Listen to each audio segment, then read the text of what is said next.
Herzlich willkommen zu einer weiteren Folge hier aus Dr.chens Keller. Heute möchte ich euch einen einfachen Weg zeigen, wie man eine Percussion patchen kann. Also, dranbleiben.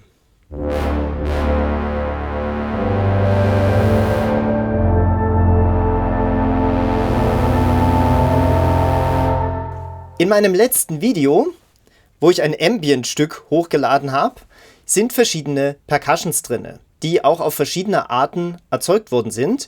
Und eine dieser Arten möchte ich euch heute vorstellen, das sogenannte Filterpinging. Das ist wirklich eine sehr einfache Art, eine Percussion zu patchen, weil man dazu nicht viel braucht.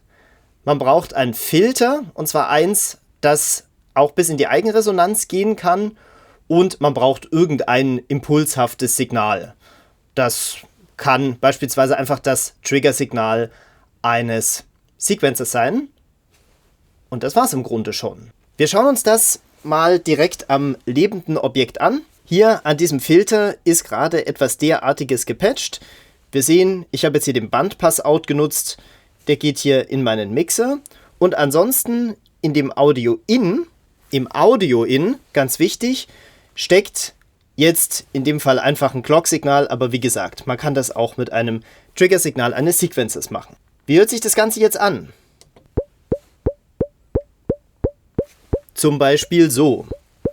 Ich kann darauf jetzt auf verschiedene Art Einfluss nehmen. Ich drehe mal die Resonanz zu. Dann merken wir, es klickt, nur irgendwie merkwürdig. Und wenn ich die Resonanz weiter aufdrehe, ändert sich der Charakter auch deutlich. Die Tonhöhe kann ich über die Frequenz einfach beeinflussen.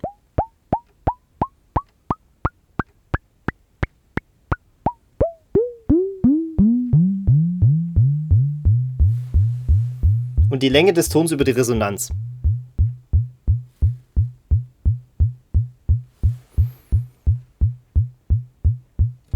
Wir können ja mal noch einfach ein Beispiel patchen. Hier daneben ist noch ein Filter. Hier unten ist ein Sequencer.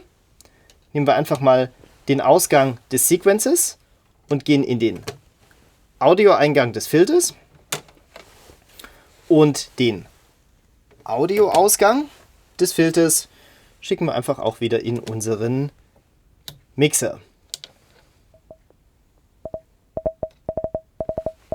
Na, selbes Spiel. Wenn ich die Resonanz erhöhe, wir merken schon, dieses Filter kann deutlich stärker resonieren. Also ein Dauerton sollte es nicht sein.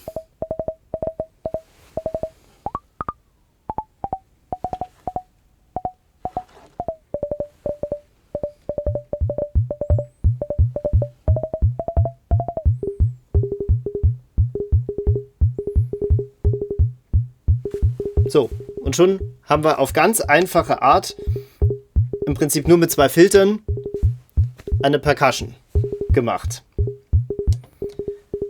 Der große Vorteil an dieser Methode ist, dass ich eben keine VCAs brauche, keine Hüllkurven brauche, gleichwohl man das machen kann. Also man kann auch noch eine Hüllkurve zwischenschalten, geht auch, aber die wirklich Basisvariante ist so und finde ich immer ganz nett, weil oft habe ich noch irgendwo einen Filter übrig und ein Triggersignal kann man sich immer irgendwoher beschaffen.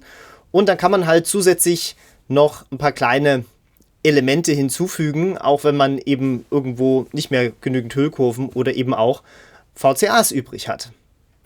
Das war es tatsächlich schon zu diesem Thema. Ich hoffe, es hat euch gefallen und ihr konntet was lernen. Lasst mich das gerne in den Kommentaren wissen. Ansonsten freue ich mich natürlich, wenn ihr das Video liked und teilt und den Kanal abonniert. Nicht vergessen, die Glocke zu läuten, damit ihr das nächste Video nächste Woche nicht verpasst. Bleibt mir nur, wie immer zu wünschen, gehabt euch wohl.